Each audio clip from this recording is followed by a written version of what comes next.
Of all of Mario's adventures, none are more epic and atmospheric than Mario Galaxy. But unlike any other 3D Mario game throughout history, there are two separate titles, with the first being Super Mario Galaxy, which released on November 12th, 2007 in North America, November 1st, 2007 in Japan, November 16th, 2007 in Europe, and November 29th, 2007 in Australia. Since the N64, 3D Mario games have been incredibly popular. Mario 64 was an incredible game, but it did have some technical issues, like camera angles and control schemes, that made it difficult for some people to enjoy the game. A lot of these things were improved with Super Mario Sunshine on the GameCube, except for the camera. That somehow got worse. So with the new Mario game coming out for the Wii, the goal was not just to create an incredible 3D Mario game, but to make a game that was easy to play. Mario is by far Nintendo's most iconic character, and with the Wii attracting an audience of both seasoned gamers and people who have never looked at a controller before, the new 3D Mario game had to be accessible but groundbreaking, which is an incredibly hard combination to pull off. And with a history of 3D Mario games having camera issues that made it difficult for some people to play, Nintendo's EAD division had to come up with a solution that was elegant but simple. And they came up with a brilliant idea. The new Mario game would take place in space. I have no idea how that helps. Nintendo had a few ideas circulating around about what to make the next 3D Mario game. Mario 64 pioneered the genre, Mario Sunshine felt like a summer vacation, but Mario Galaxy was supposed to be an epic adventure, appealing not only to longtime Mario fans, but people who had never played a Mario game in their life. And with the Wii's new jump in power from the GameCube, they wanted to show off how strong their new home console was. So they ended up making Italians of the Galaxy. That is not... What? The idea of putting Mario in space worked incredibly well. Firstly, it allowed game designers to create worlds that were not possible before. Every 3D platformer had gravity to some capacity, but changing between the gravity of different planets was something that was brand new. Whether you were a seasoned Mario fan or someone who had never played the series, it was accessible and a brilliant idea that attracted everyone. And secondly, it solved their camera issue. The brand new planet camera system automatically followed Mario, depending on what planet he was on. This eliminated the need for players to move the camera on their own, which made it far smoother for new people and easier than the older games were for returning fans. And lastly, it combined with the idea of the Wii perfectly. Motion controls were at the heart of every main Wii game. But if I've learned one thing playing hundreds of different Wii games, generally speaking, platformers don't work really well with motion controls. But there are notable exceptions, and this is one of them. The motion controls were added to enhance the experience. You play using the Wiimote and nunchuck. Shaking the Wiimote allows you to spin and get a little bit of extra time in the air, or knock things out of your way. And using the nunchuck, you were given an analog stick, which made controlling Mario extremely easy and fluid. So from level design to controls, putting Mario in space was a no-brainer. And just saying the new Mario game takes place in space was enough to get any 10-year-old on the planet foaming at the mouth to play the next game. Just like every 3D Mario prior, there were 120 different stars to collect, but this time there was a 121st star, but we'll talk about that in a minute. The game starts out with Mario on his way to Peach's castle, where he's going to attend the Star Festival and receive a special gift from Princess Peach. Ooh, Mario's gonna get diabolical in there. But once Mario gets there, Bowser quickly attacks with his airships, and he uses a UFO to lift the castle off the ground and shoot it into the center of the universe. Mario tries to stop him, but he ends up getting shot into space, which realistically should probably be the end of the story, but it's Mario, he can breathe in space for some reason. Mario wakes up on a small grassy planet and a Luma comes up to him, and they begin one of the best adventures in Mario's history. Just like in all of the older 3D Mario games, you have a hub world, and in this game it is the Comet Observatory.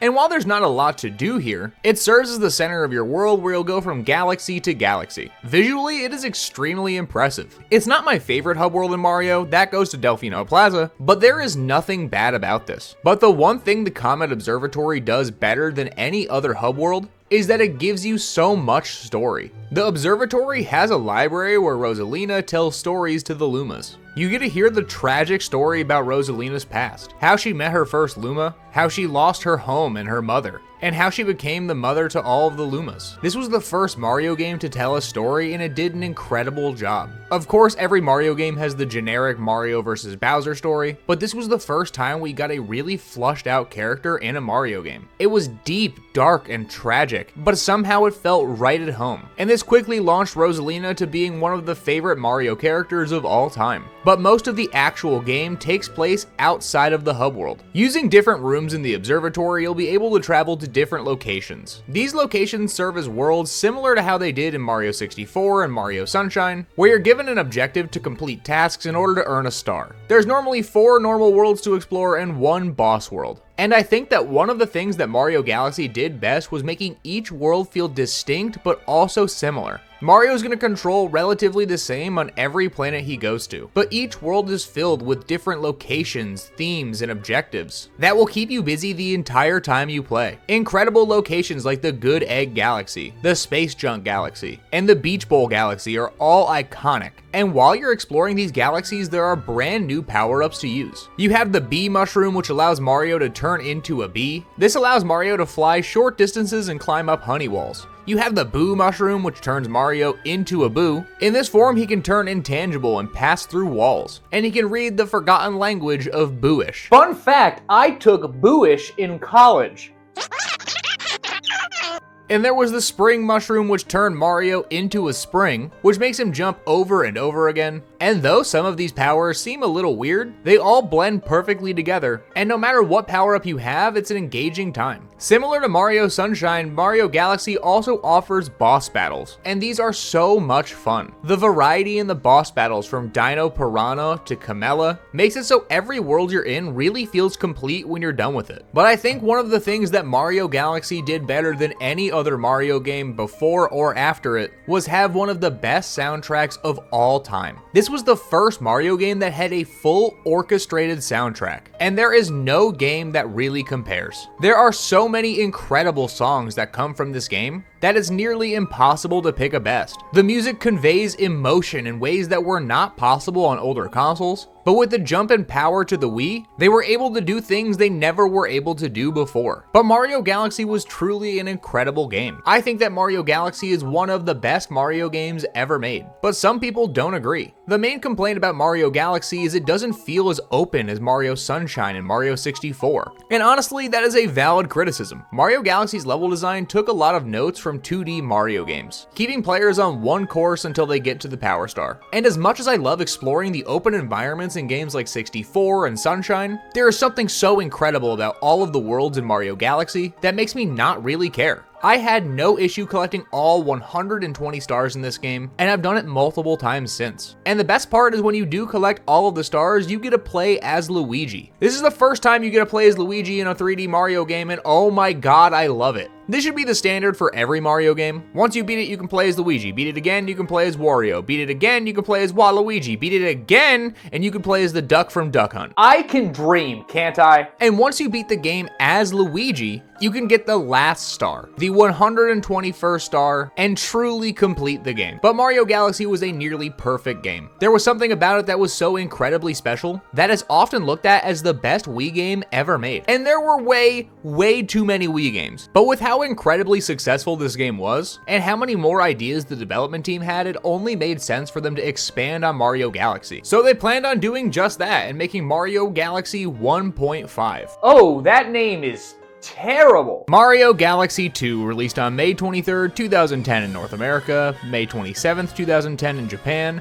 June 11th, 2010 in Europe, and July 1st, 2010 in Australia. Yeah, originally this wasn't supposed to be a full-fledged sequel, it was envisioned to be an expansion. And honestly, it is a good thing they didn't end up doing that. It's mostly because they had so many incredible ideas for a new Mario Galaxy game that making it an expansion to the original just didn't make sense. If your expansion is the same size as the original game, I think you should just make it a sequel. The game was revealed at E3 2009. Remember E3, the thing that everybody loved but now they don't do anymore for some reason? It was revealed right alongside New Super Mario Bros. Wii, but they ended up delaying the game to 2010 so they both didn't release at the same time. Because apparently it's hard to take all of that Italian plumber at the same time. If you like Mario Galaxy, this was exactly that. more Mario Galaxy. As opposed to being a direct sequel, this is more of a retelling of the events that happened. It takes on a more comedic and less story-driven and cinematic feel, which has its pros and cons. The original Mario Galaxy was full of cinematic moments right out of the gate. From Bowser rolling up on his airships and ripping Peach's castle out of the ground, you knew you were getting into something epic. But in Mario Galaxy 2, you start off by going to the Star Festival again, but instead of Bowser rolling up with his airships, he is just massive. He still causes all the same problems that he used to, but the goal when developing this game was to make it less cinematic and story driven. And even though I like this game better than the original Galaxy, I just can't agree with that design choice. The original Mario Galaxy told the story as a separate, not necessary part of the game.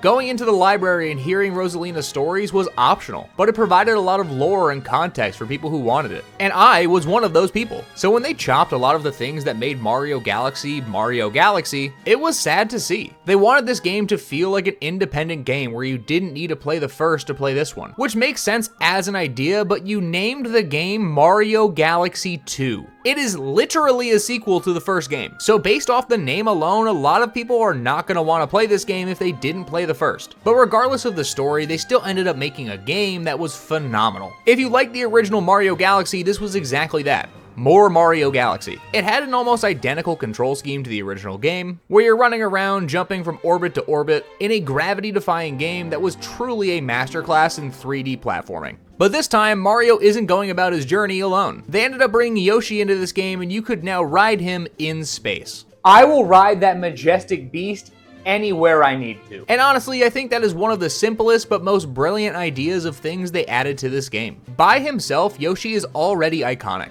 and adding him to Mario Galaxy only made sense. He controls just like he would in a regular Mario game, where he has his flutter kick and the ability to whip his tongue at people, and his addition feels incredible. It doesn't feel forced and like they needed to do it. It was more so because they wanted to do it because it enhanced the experience. I am never going to complain about getting to ride Yoshi in any game, because look at him. He's adorable. So getting to ride him in space was just a great idea. And Yoshi even had his own power-ups. You had the Dash Pepper, which made him sprint at a ridiculous speed. You had a Blimp Fruit, which made him swell up to an enormous size and blow out air. And you had the Bulb Berry, which allowed you to see hidden pathways and in the dark, which made Yoshi not only incredibly fun to use on his own, but with the power-ups, it made it a complete experience. But Yoshi wasn't the only one to get new power-ups. Mario also had brand new power-ups, and most of his returning power-ups from the last game. They got rid of the Ice Flower and Red Star from Mario Galaxy 1, but replaced it with 3 brand new power-ups. First, you had the Rock Mushroom, which turned Mario into a rock, and this allowed him to roll at enemies and knock them into space. You had your Spin Drills, which is not really a power-up, but it kind of is.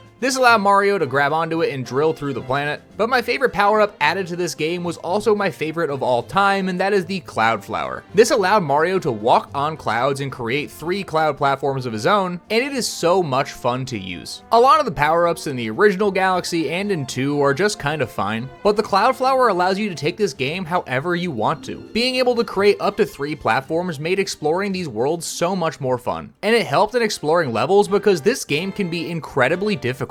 The original Mario Galaxy was pretty easy. There were some areas where I struggled, but overall I didn't have that hard of a time 100%ing it. But Mario Galaxy 2 really turned it up a notch. I'm not going to sit here and say it was the hardest game I've ever played, and it was actually far from it, but compared to the original Galaxy, this one had a little bit of spice. Levels were designed pretty much the same, but they were a little bit more linear than the last game. But with that, they added more platforming challenges to every level, and made it so each level had its own feeling and gimmick that wasn't present in the original Mario Galaxy. That's not to say that every level is extremely gimmicky, but generally they're going to introduce a concept early on in the stage and they're going to flush it out to its capacity by the end. And you'll rinse and repeat that through all 120 stars. And honestly, that is not a bad thing. A lot of these worlds are absolutely incredible, and some are better than the original worlds in Mario Galaxy 1. The focus on making these worlds a little bit more linear only added to the amount of ways they were able to cram content into every nook and cranny of these levels. But even though they were more linear than the first game, it still felt like a traditional 3D Mario title. Seeing how all of the different worlds had their own personality and flair, and how going from one world to the next can give you an entirely different experience, made the level design as good, if not better, than the original. Now, I'm a sucker for any game that's going to give me chest pains while I play it, And this game did just that. With so much content and incredible level design, it's no wonder why they made this a complete successor as opposed to an expansion. Of course, there are things that I like better about the original Galaxy. The first and major thing being Starship Mario. This is my least favorite hub world in 3D Mario. It feels really condensed and small, and I get what they were going for, but whenever I replay Mario Galaxy 2, I never end up exploring this, even though there was far more to do here than in the original. The Comet Observatory was almost perfect in every way. Sure, it was a little big and there wasn't a lot to do, but it was a perfect hub world because you could explore it at your own leisure. If you wanted to practice the game mechanics, this was the perfect place to do it. And how it grew and expanded as you got more grand stars made it a location that was truly unforgettable, while Starship Mario was just kind of eh.